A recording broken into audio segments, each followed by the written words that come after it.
I sing a song of the saints of God, patient and brave and true, who toiled and fought and lived and died for the Lord they loved and knew. And one was a doctor, and one was a queen, and one was a shepherdess on the green. They were all of them saints of God, and I mean, God help me to be one too. Go for it. Hello and welcome to Tea Time Theology.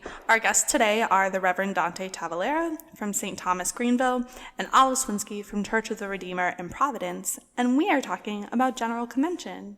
Hi Dante, hi Olive. Thank you so much for being here today. Hi Ivy. Thanks for having me. So we are talking about General Convention, but the Capital General Convention. Is it called something else, or is that what they actually call it? No, just called General Convention. What is it, and why does it matter? Well, so General Convention is basically the church politics for the entire Episcopal Church, and it's a gathering where all of the major decisions are made. So everything from who the presiding bishop will be to the church's views on different politics, or... If you imagine Congress, General Convention is like Congress, just with a lot more Jesus. Mm-hmm. So General Convention, it's the triennial governing body, so usually it meets every 3 years. This past summer was a little bit different because it got delayed a year, but every 3 years. It's a bicameral legislature, so remember your elementary school civics classes. So we meet in two houses, the House of Bishops and the House of Deputies. House of Bishops is all the bishops. House of Deputies is comprised of 4 clergy deputies and 4 lay deputies from every diocese within the church. It doesn't matter how many people are in each diocese? Nope, everybody gets the same number. Mm-hmm. And as Olive was saying, it's General Convention where the budget for the whole of the Episcopal Church is passed. We look at resolutions around liturgy, social politics, and anything really around the life of the church. Mm-hmm. And it's lay people and priests and deacons and bishops together making those decisions. And just like in Congress, when a bill becomes a law, it's got to pass the House and the Senate in the same form. Same is true for General Convention. So the bishops can't pull an end run around the deputies, and the deputies can't do the same thing to the bishops. It's got to pass both houses to go into effect. Awesome. And how is it decided who gets to go there? So every diocese elects their deputies in advance at their diocesan conventions. And so people discern to run or not. And if they run, they put their name in, and then the diocese vote. And so the diocese get to pick their lay and clergy representation in the House of Deputies. Awesome. And my second question is, why do you think it's important? I mean, Dante, you've been going since you were a small child, so it seems like, to convention. What is this, your 6th one or something? So this past summer, 9, 12. So this was my 4th time as a deputy, 5th time going this past summer. I went in high school as a volunteer and then was elected as a deputy. And for me, I think it's important because it is a way to make a difference and an impact on the church. And things that happen at General Convention directly impact parish life. And one of the things I am particularly passionate about is our liturgical life. And General Convention sets the tone for a lot of that in authorizing liturgies. And as the youngest priest in the diocese and on the younger end of clergy across the Episcopal Church, I recognize the changes we make now, some of those won't be in effect until many of the people making those decisions are retired, and I'm going to have to one living with that, and so I want to make sure that my voice is heard in that arena, and also thinking about my own life experience is different than some of my other colleagues, and so making sure that perspective is in that arena as well. Yeah, and I think also as a lay person, it's important to me that the Episcopal Church stands for something. So I know, there's Jesus and we follow Jesus, but the General Convention translates what that looks like in the Episcopal life. So it's the policies and legislation that really spells out how we as Episcopalians live out the Word of God. And I think that matters. I hope it matters. What were some of the issues that came up at convention? I know from my Facebook following, because I have a lot of clergy on my Facebook, that you elected a new head of lay people. What was it? No. Who is Gail? Yeah. So we elected a new president and vice president of the House of Deputies. That sounds so much more official. It is a lot more official, and it's also really important because just like the General Convention is split into bishops and non-bishops as the two houses, the person who is the president of the House of Deputies kind of sets the tone for not only the General Convention, but also the time in between. So they're the ones helping to make decisions for the 3 years when we're not meeting. What kind of, what is their job? So this is So one of the things that's, I think, a really cool change with that position is it used to be more or less a volunteer thing, and now it's actually a paid position, which means that it has opened up to a much broader pool of candidates, because not everyone can volunteer a significant amount of their time, energy, and resources without being compensated for that. And so this slate, from which we elected the president of the House of Deputies, was the most diverse slate, I think, in any point. And so, we, at this past General Convention, we elected the first Latina woman, and I believe she's also in her 40s. And so she is the youngest, and all the time I've been paying attention to General Convention, she is by far the youngest. I mean, everybody else was basically retired, because those are the folks who can afford to do such a thing. Mm-hmm. And so Julia Harris is our current president of the House of Deputies. And she works closely she's a member of the executive council for the whole of the Episcopal Church, that they help put into place the things that happen at General Convention. They help put those into place between General Conventions. They make those decisions as things come up. They help take, here's the big picture stuff General Convention said, and how are we going to a little bit more concretely live that out? So she works closely with the presiding bishop, with the officers of the Episcopal Church, and so helping lead those things. And she also travels around the church speaking to diocesan people to help bring that broader connection of what we do here in Rhode Island is connected with what people are doing in California and in the convocational churches in Europe and in parts of Latin America as well. Just kind of in the same way where, diocesan convention and the bishop's office are that way to help remind us that what we do here at St. Thomas Greenville is connected to what the Church of the Redeemer does in Providence, by helping us keep that diocesan focus. The President of the House of Deputies, one of her jobs is to help keep us that wider focus of we are not in isolation in our states, but we are part of a wider body of people doing the work of God. That's awesome. Next time I'll run for it. Yes.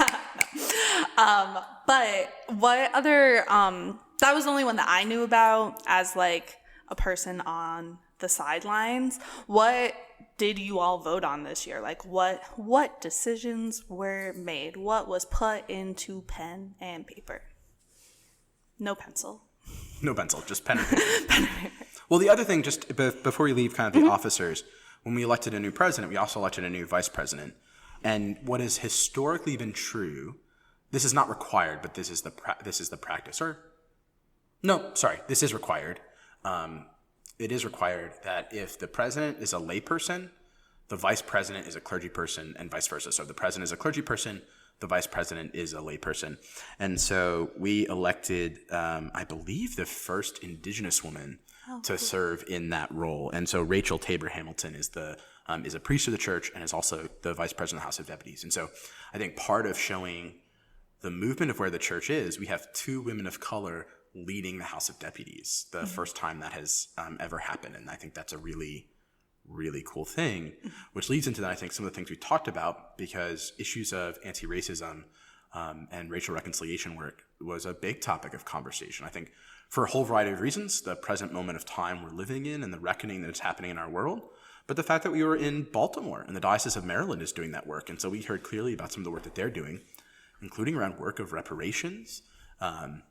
We looked at legislation and past legislation around doing particular financial audits and forensic financial audits around how the church has benefited from slavery and from white supremacy, and thinking about getting that information and then figure out, okay, how do we do what is essentially the work of reparations?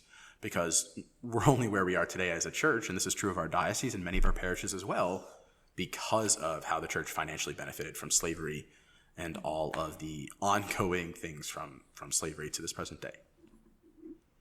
So, light topics for 8 o'clock in the morning, which was, often when we were gathering at General Convention.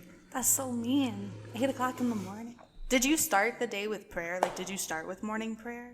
Yes, That we might either be a started weird with the question. Eucharist or morning prayer. So, Okay. it's Congress with Jesus, so we do pray. And worship there is a really cool thing, and we can certainly, if you want, we can talk more about that too. But so we start with kind of prayer, and then we go into legislative sessions. Oh, okay, cool.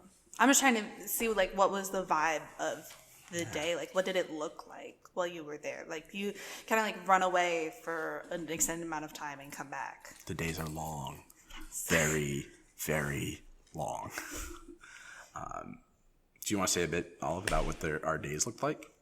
Sure. So we would gather in the morning for worship, either, Eucharist or morning prayer in either English or Spanish. And then we would have a break, and then we would go right into our legislative session. And there was usually a consent calendar, which of all the work that happened at General Convention, probably the consent calendars, getting those passed, is how most of the legislation is passed.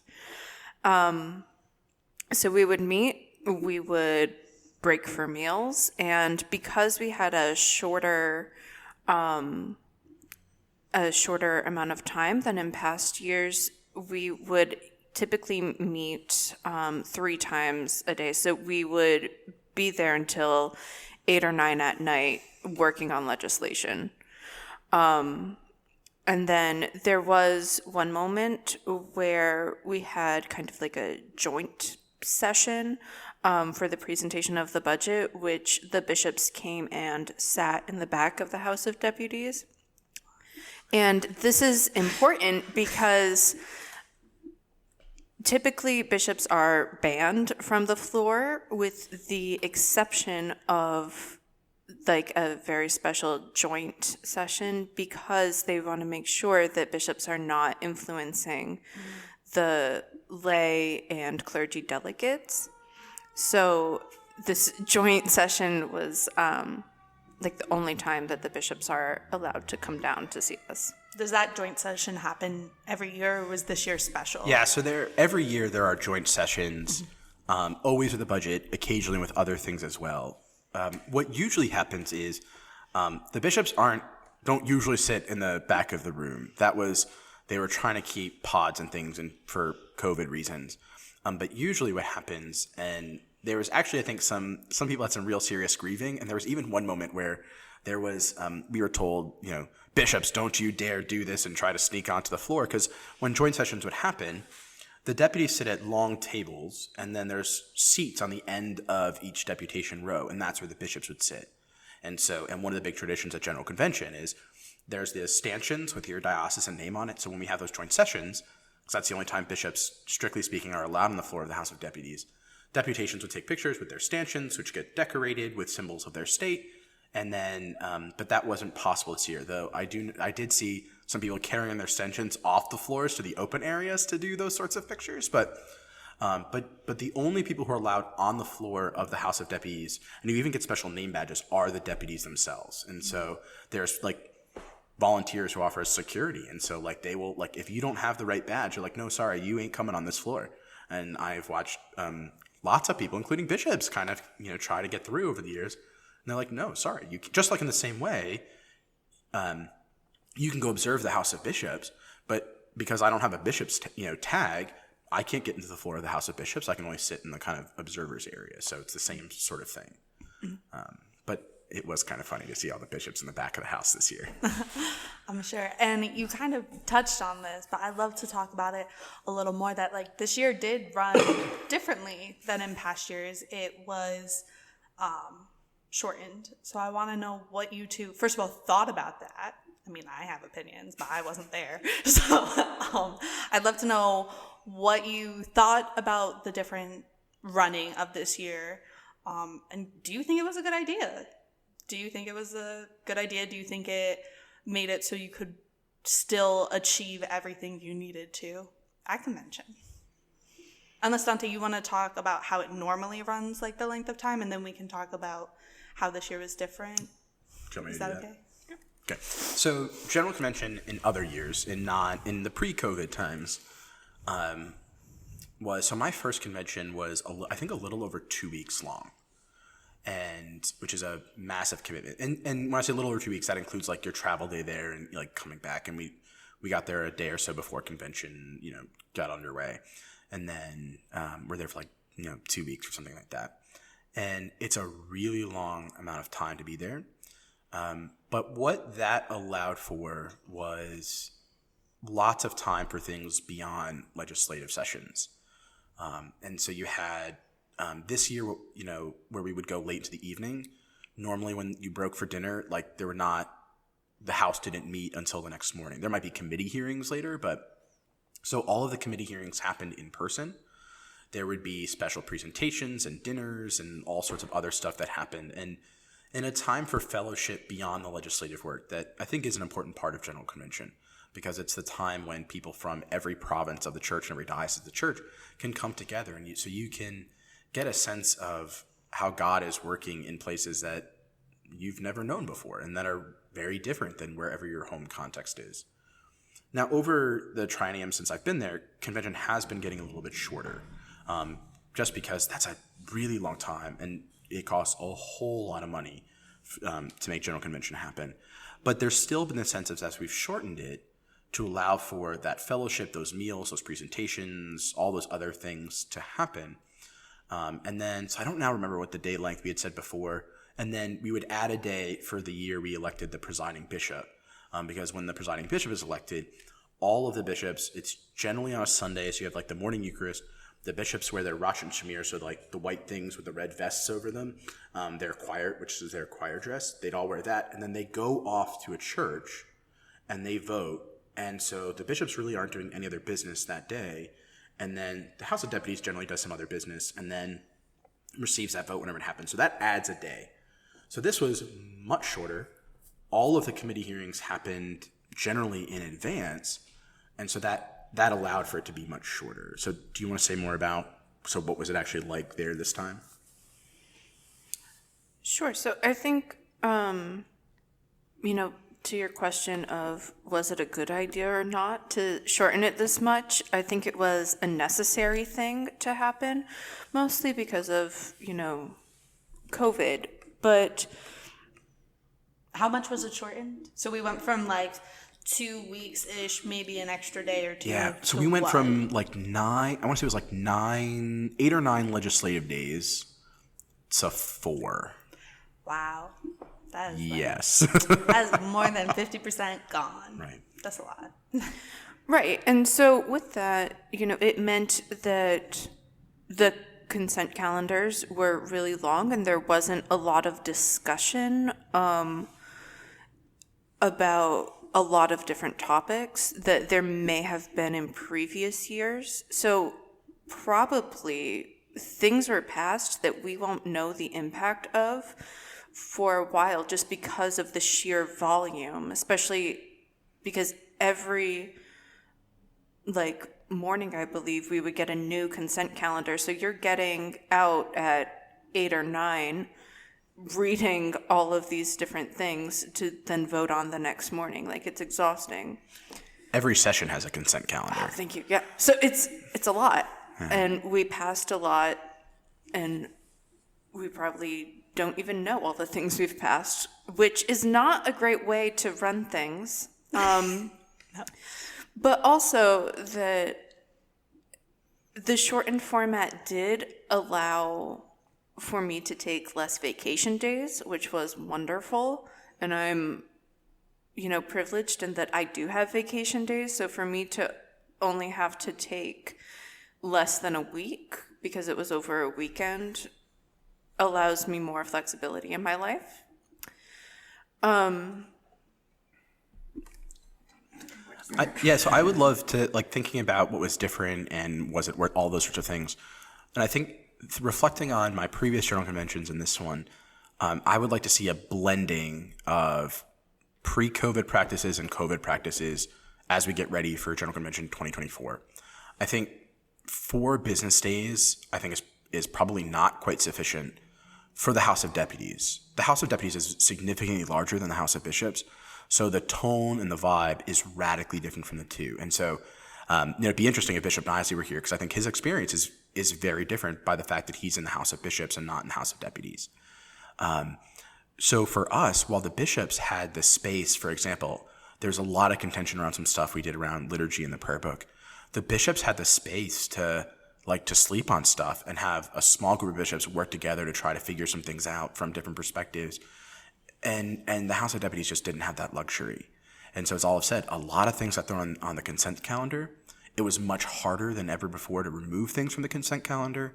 And the rules around debate about how long we could debate things and those sorts of things were all extremely truncated. And so it meant that we were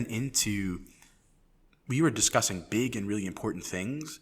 And I don't think we're actually allowed the space for that real discernment because we were trying to rush through to get so much done. I mean, there was, I think, well over 400 resolutions that were passed in 4 days, maybe more than that. I don't remember the final total now. So it's 100 a day you had to get. Yeah, probably. Actually, it may even be closer to 600. It was some ridiculous number for the amount of time we did.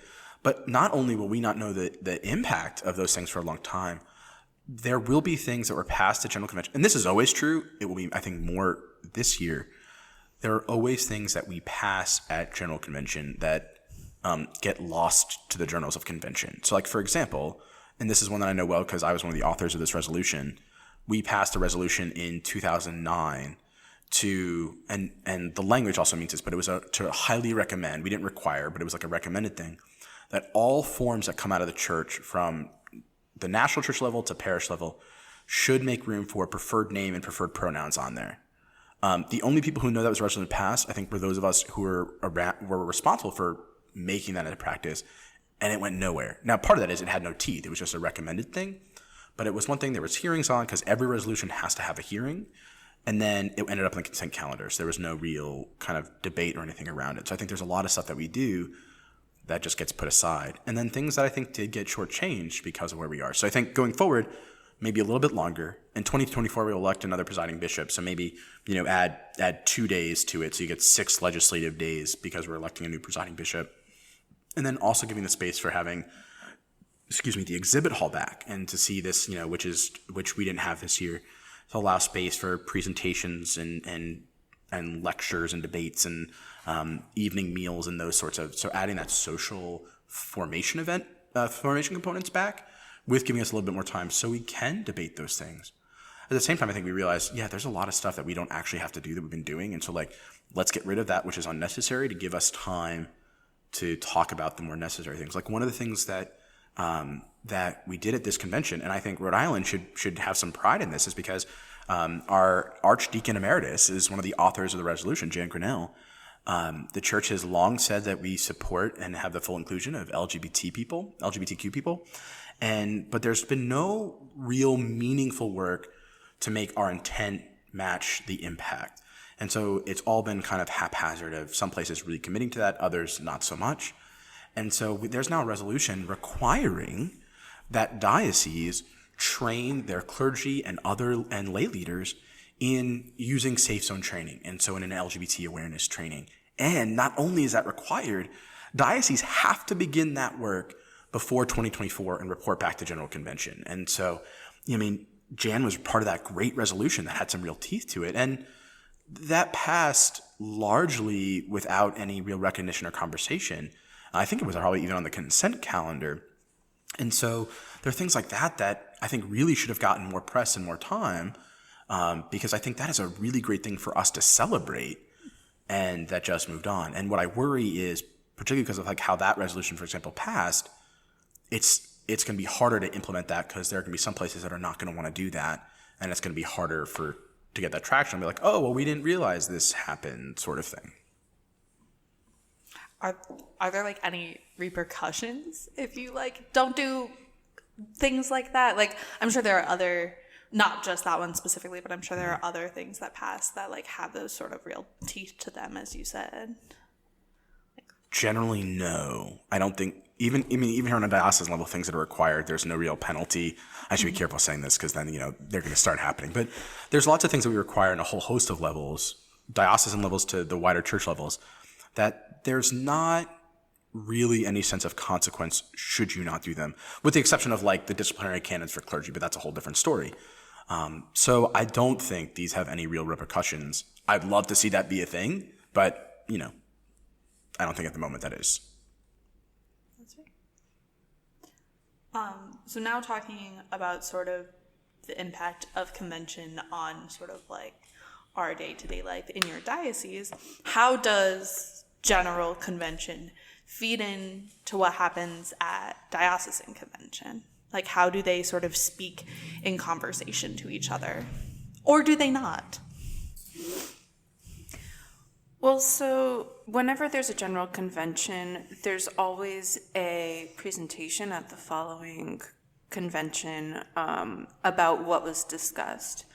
Another thing is these resolutions that we've been talking about, they get to the general convention in various ways, and one of them is from various diocesan conventions. So we could, as the Diocese of Rhode Island, recommend a potential resolution to a general convention. So that's one of the ways that it feeds into that. Also, sometimes we have to accept resolutions, if I remember correctly. Yes, actually at what year is this? The 2021 convention of the Episcopal Diocese of Rhode Island, we actually approved at our diocesan convention 2 resolutions to go to general convention, which is a pretty cool thing and not something we've often done here in Rhode Island.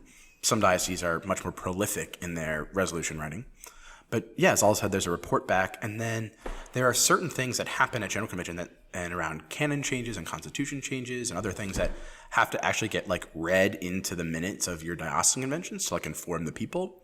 And then there's a whole list that the Secretary of General Convention sends to each diocese of here are some of the action items that happen and implications for you. And so my guess is at this point, some members of our diocesan staff, along with the chair of the General Convention deputation, are probably working through those things and figuring out, okay, so which committee, which group do these things need to go to so that we can actually act upon them and make sure that here in Rhode Island, we are following what, the example and the tone that the wider church has set at its general convention.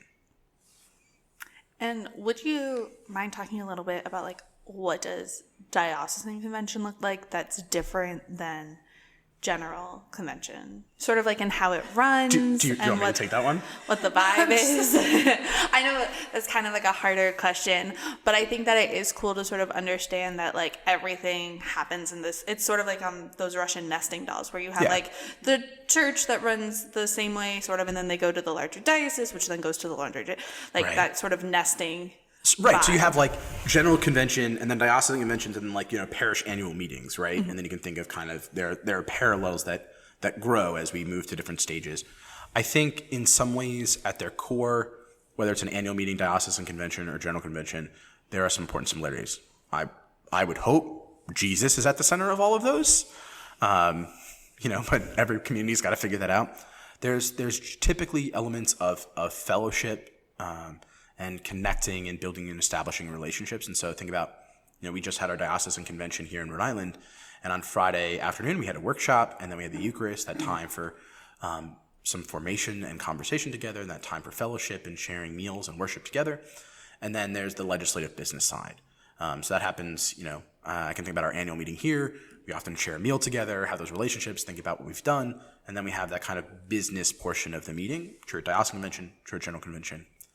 Obviously, we don't meet in two different houses at diocesan convention. There's not like a house of bishops and a house of deputies. Don't they separate it though for votes for clergy and lay? Yeah, so that's something a little bit different. So Okay. I'm just, as I was thinking about, there's no house of bishops like in Rhode Island. Like we don't put like Bishop Jocelyn and Bishop Nisley like alone in a room together to like hang out and then everybody else meets.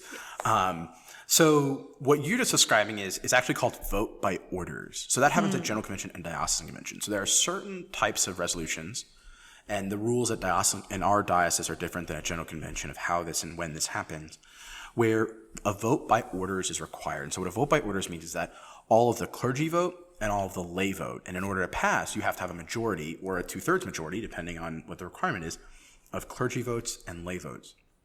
So we actually had a lot of these at general convention because certain changes to our governing documents require 2 reads. You have to actually pass them at 2 successive general conventions.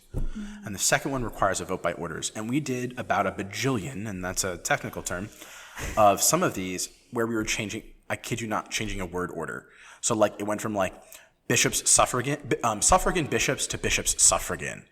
But every time we did that, we had to do a vote by orders. And so voting is electronic now at General Convention. And so the chair of the deputation has a special card that accesses this stuff. And Scott Avedisian was the chair of our deputation this past time around. And he would have to say to all 4 lay deputies and all 4 clergy deputies, how are you voting on this?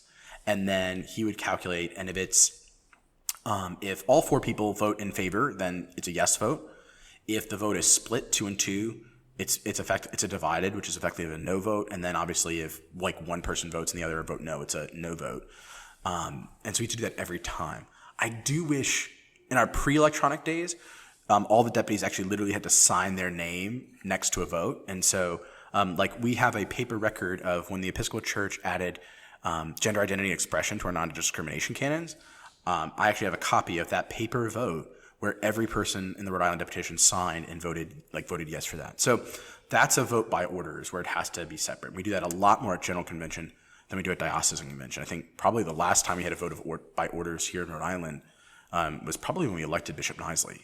And so we can do those in Rhode Island, but how our diocesan canons work, it's a much rarer thing to do. So. And does each diocese have its own diocesan canons that they have to live by? Yes. Is anything standardized? So in some ways, like, right, there's our diocese. So just like your state constitution can't contradict the United States Constitution, our diocesan constitution and our diocesan constitution canons can't contradict the national canon. So like the national canons can't say, and you have to do X, Y, Z, and then the diocese says, yeah, we're going to do 1, 2, 3 instead. Like that's, some places try to do that. Strictly speaking, that is not allowed.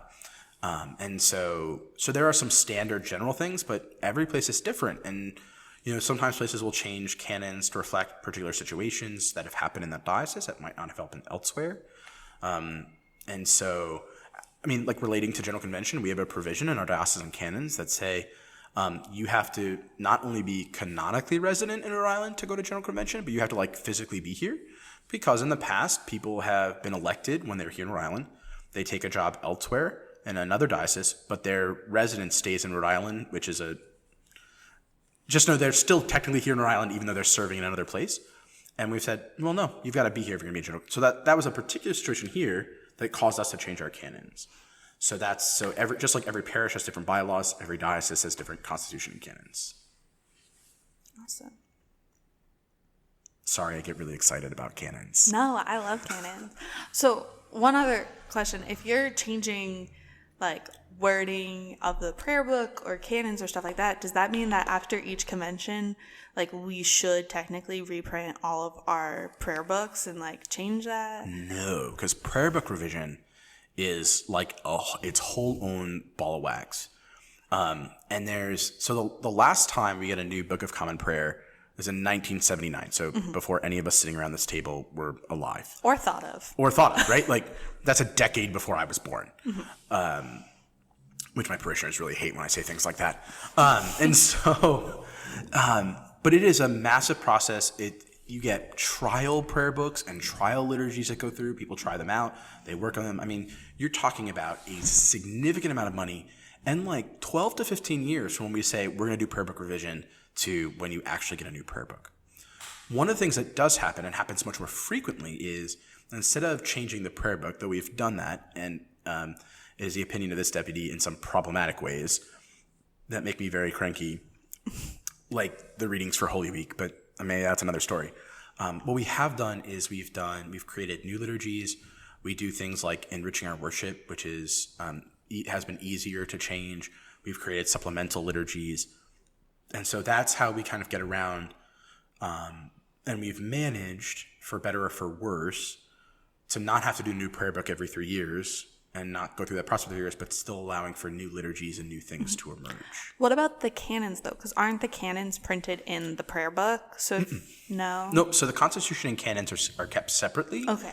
And those do get printed every 3 years. Though at this point, it's largely, those are, like, you can buy hard copy, like print copies of them, but largely those are electronically. Just like every time we amend, we don't do this every year here in Rhode Island. We have the last couple, but every time the canons are changed in Rhode Island, there's a new file that gets posted on our diocesan website. Awesome. So we had another episode with Della from Newport about Lambeth. And one of the sort of themes, I'll call it, that she had talked about was this sort of idea of choosing to be in community, even when disagreeing on certain things, and sort of like the choice of the Anglican Church to stay together. Is that something you saw at General Convention too? Sort of like that choice that what is important to us is our larger Episcopal identity? Is that not something you saw? Or was that just like a whole different vibe and it wasn't brought up at all? Well, I think kind of like Dante said before, that there's a different vibe for the House of Bishops and a different vibe for, the deputation. That's kind of where this, that's what this immediately makes me think of, because the bishops are able to be in relationship and actually like sit at the same table for several conventions and can build these relationships that even when there are differences can be worked through, while the House of Deputies is massive. If you think of every single diocese sending 8 people, like, it's just harder to have those core relationships that allow for working through differences. And especially at this past convention, where gathering outside of the House, the legislation sessions, was discouraged.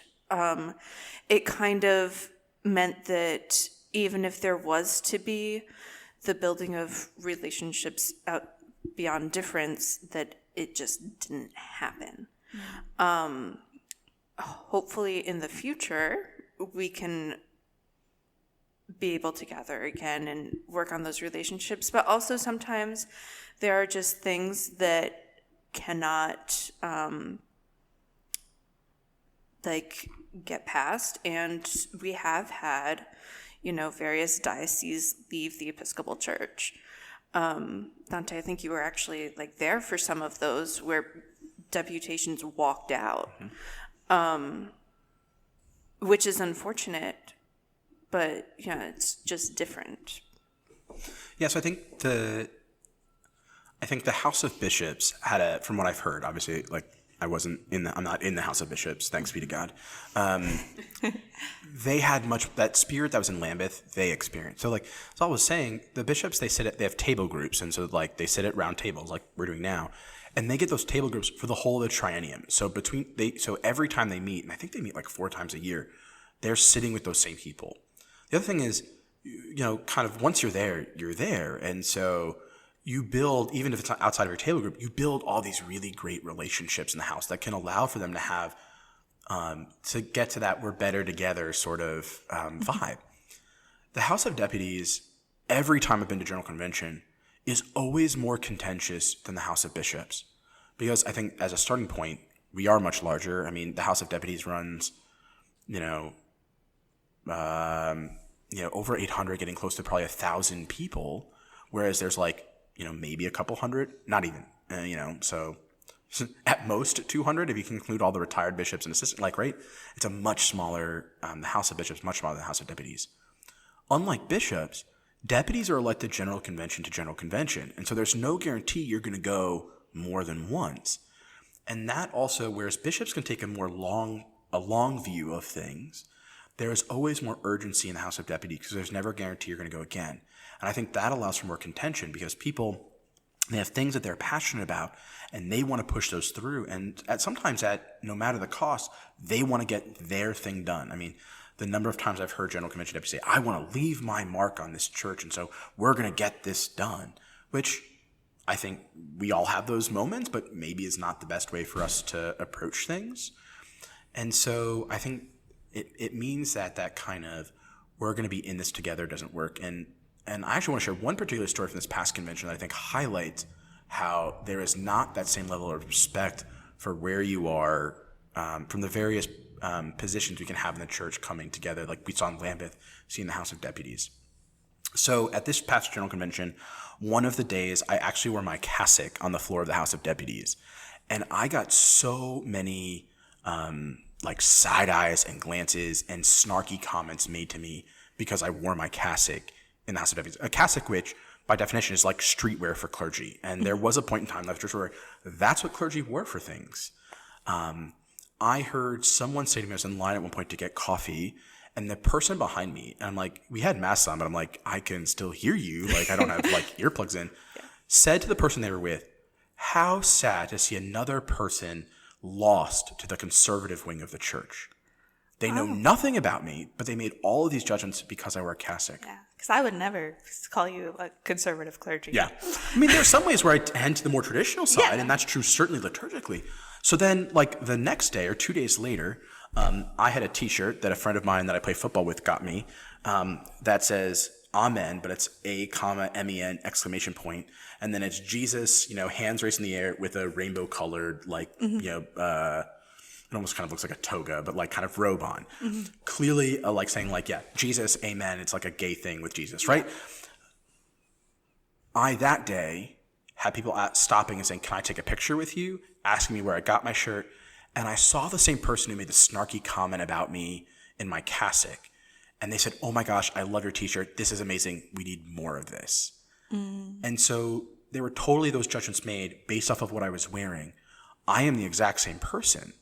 And I think the fact that I was celebrated for wearing a queer-friendly shirt and not for wearing a cassock is just a microcosm of the challenge of the House of Deputies that we profess that we've got this big tent, there's room for everyone no matter where you are, the Episcopal Church welcomes you, but in practice that is not actually true. Mm-hmm. And I think until in the House of Deputies we can figure out how to bridge that gap, we're not going to see that vibe together. Mm-hmm. What was really cool, and part of, I think, that vibe you see at Lambeth that was an incredibly powerful and holy and moving moment was there have been, as we know, there have been schisms within the church before. And one of the things that happened at this this General Convention was two dioceses actually merged into one. So Texas and Fort Worth. And Fort Worth was one of the dioceses that a lot of them had left. And there was it was the last thing we did at convention. And it was this very holy and powerful moment of voting to reunite those dioceses. And actually their motto was better together. And that was a great moment of saying, this is what's possible and this is what we should be thinking about is how can we come together, not despite our differences, but with our differences, with what things that make us unique and allow us to have that full spectrum that makes the Episcopal Church and Anglicanism so wonderful for that shared mission and ministry together. And so I think that was a great example of what I wish would be more common at convention, that conciliar tone than you're a high church person, so clearly you're bad and you think women shouldn't be priests and, gays are evil. None of which are actually... Sure, there's people who think that. I am not one of those people. Mm-hmm. Yeah. Definitely. So if the convention committee called and they said, Olive and Dante, we want you to come and help plan. What is something that you would sort of institute to create that community? Because 3 years out who's gonna go, so you could work over those 3 years to create that intentional community in the bishops. I mean, I'm not volunteering to be on that planning committee, but do you think that adding that intentionality would create more space? Do you think that's not something people are interested in? What would be if you were on the planning committee, you'd be like, this is my thing? So, just thinking about relationships, one of the first things that I would do is, so dioceses typically elect their deputies 2 years in advance. And so actually at our diocesan convention just the other weekend, we elected our deputies to the 2024 General Convention. Olive and I we get to go again, which is very exciting. So we know 2 years in advance typically who's going to go. And so I wonder what it would look like if, bishops have their table groups, if there were opportunities to say, not that we have table groups in the same way, but we're going to kind of take these deputies, because the names all get sent to the wider church, and we're all going to get put into groups, and we're experts on Zoom now, and once a quarter between when you're elected and General Convention, your group gets together just for conversation and build relationships, and intentionally have it being so that you don't have multiple deputies from the same diocese. And just to then hear stories about what's happened in other places. And I wonder if that could start to turn a little bit of that tide, because even though we may all never be elected again, we at least then have some relationships being there. And so I could talk to somebody from the Diocese of Navajo Land, or the Diocese of Honduras, or the Diocese of Vermont. We can be in a group together. And then as the issues that are going to come to convention come up, we start having those conversations and can say, oh, I've never thought about it this way. Or, we disagree, but I've really come to like you. And so what does that say? So I wonder if that might be one of those things. I would also have change some of the worship things we do, and including, I would love to actually see us use Rite 1 at General Convention. There's a large number of people in the Episcopal Church who that's the rite they lean to. I'm developing a bit of reputation at diocesan meetings. When someone says, the Lord be with you, I respond, and with thy spirit. We don't typically, we'll do enriching our worship, all sorts of other things. I'm like, that's also an important part of our heritage. And I wonder, particularly because I think those who tend to be more liturgically traditional are increasingly feeling ostracized from the church, I think that go a huge way to add to that, of saying, there's nothing wrong with Rite 1. It is an authorized liturgy of the church. I think personally it is quite beautiful and poetic. The language is wonderful. Right? And if we're going to do enriching our worship things, which are also wonderful and great in their own right, why don't we also have, we do a lot of worship in General Convention. I think we can have Rite 2, Rite 1, enriching our worship, and, whatever else we're going to do all together. Because I feel like we've then pushed to say only this is the acceptable way of being in the church, which adds to that sense of isolation. Those both seem like very thoughtful and simple things to implement too. I think that's always interesting. But I also think that it always seems like a larger pull than it actually is. Adding a simple Rite 1 service is not revolution. No offense, but it's not a revolutionary idea. Okay, so there's a TV show that I really love. I'm such a weirdo. It's a 1970s BBC sitcom called Are You Being Served? It is a great show. And so, but there's a line in the show, one of the characters, a new salesperson on the men's counter comes, the new senior salesperson, and he has this line that says, if we take care of the little things, the big things will take care of themselves. And I think it's this very funny moment about organizing a sock drawer in the show. But I think there's something true about churches that if we focus on those little things, how hard is it to divide a bunch of people? Zoom will do that automatically for you, right? How hard is it to divide a bunch of people and say, get together once a quarter, have some conversations, commit to praying for one another. There's a radical idea.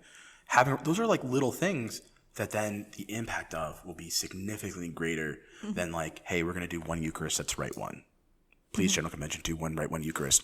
Prayer 1 would make me so incredibly happy, but Yeah, I also think that General Convention kind of creates these coalitions within the House of Deputies of various people that identify from various backgrounds. So there was a young people one, there was, a queer one, there was a one for people of color. So if these are already organically happening, why can't we intentionally take people from maybe different groups that would disagree and come together and do like intentional prayer for each other?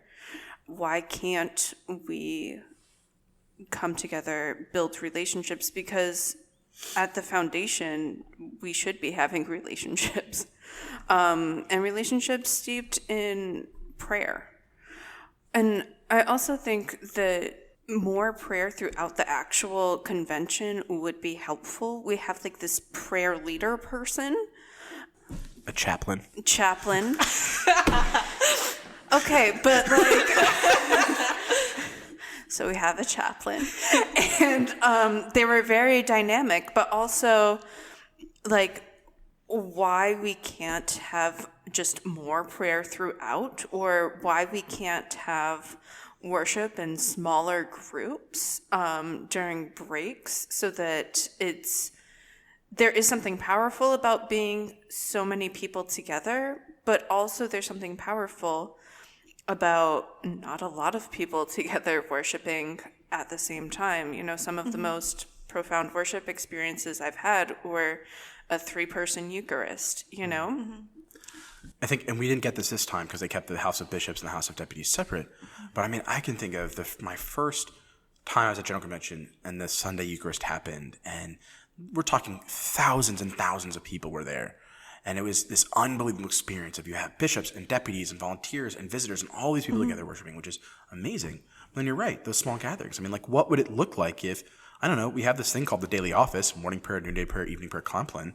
There were opportunities for people to gather and say, noonday prayer doesn't take long. Like, what if we said 15 minutes and like in your groups that you set up, go pray noonday prayer together before you go to lunch. Go at the end of the day, hey, the Diocese of Rhode Island is going to get together and we're going to pray compline, and whoever wants to come join us, you're welcome to join us. We're going to be in, conference room 47, whatever it is. And I think it'd be really cool.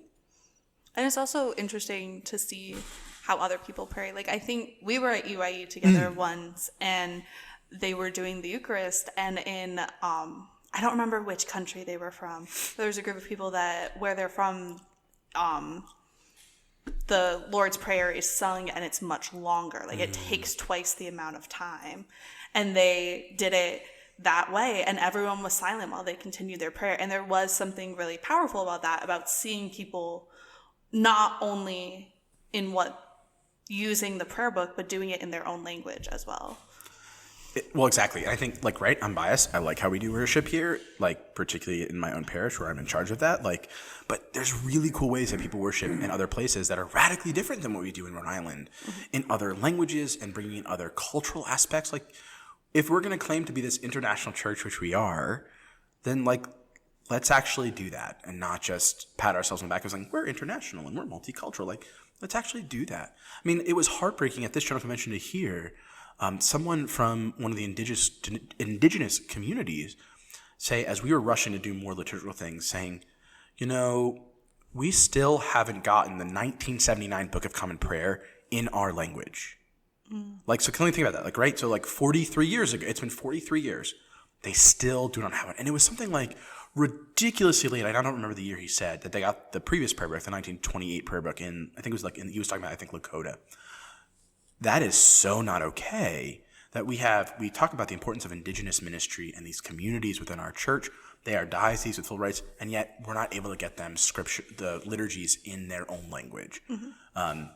It should not take 50 years for somebody to get the liturgy in their language. So if we're going to say, here's who we are and here are the things we value, then that's also going to mean that parts of the church are going to have to put the brakes on and wait so we can make sure everybody's able to come along with us and not just rushing ahead saying, this is the Okron issue, we're going to do this, leaving behind all the people who are actually impacted by it. So, yeah. So sort of as our wrap up, is there anything that we haven't talked about yet that you think is important? Anything we haven't touched on? Any aha moment you had at convention that you really want to share?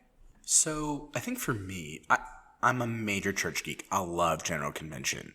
I'm really pumped that I get to go again as a deputy from our diocese.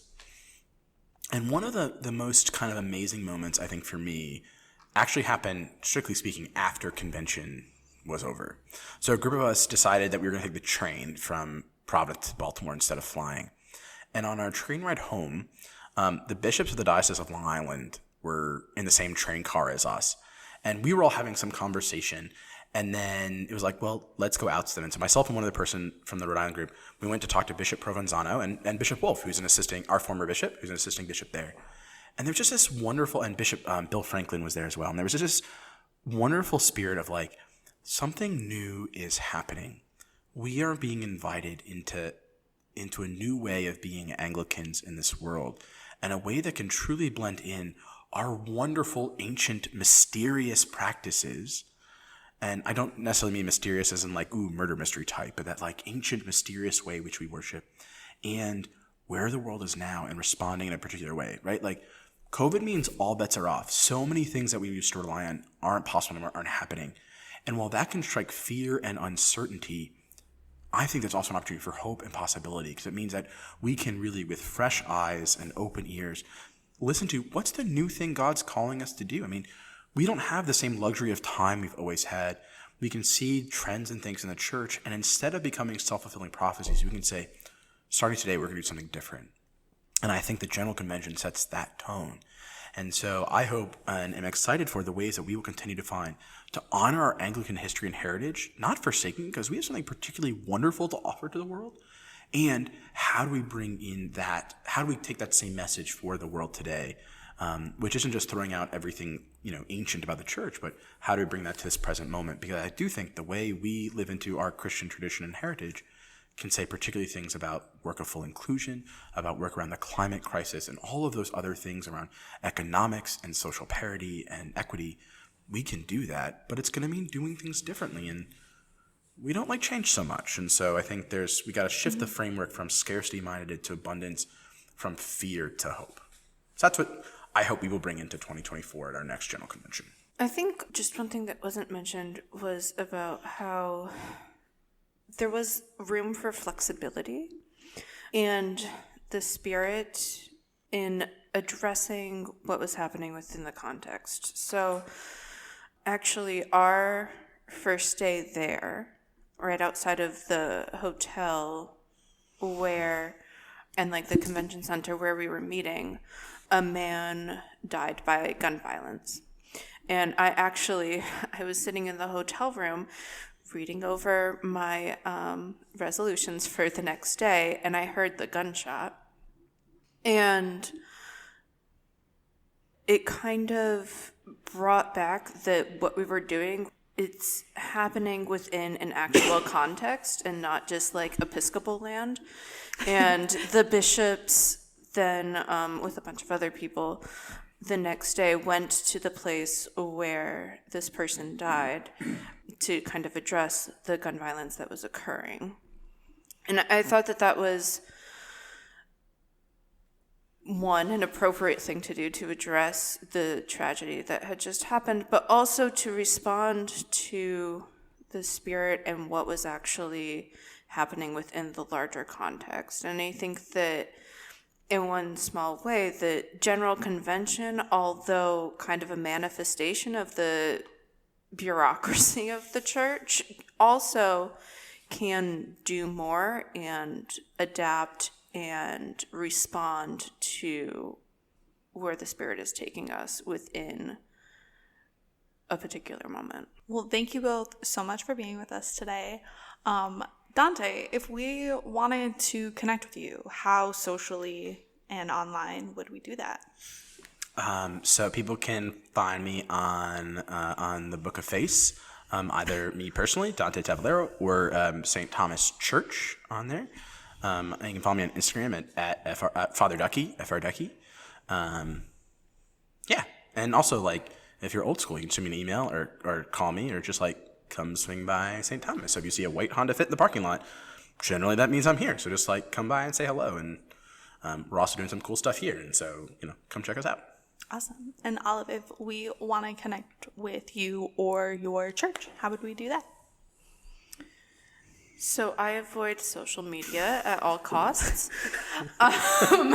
So I don't recommend that you find me on Instagram or the Book of Faith, but come on down to Redeemer in Providence on Hope Street, or you can look us up on the web. They actually have a Facebook page, so...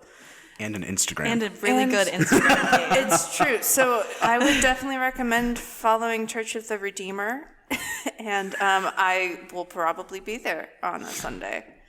Great. Thank you both so much. Thanks, Ivy.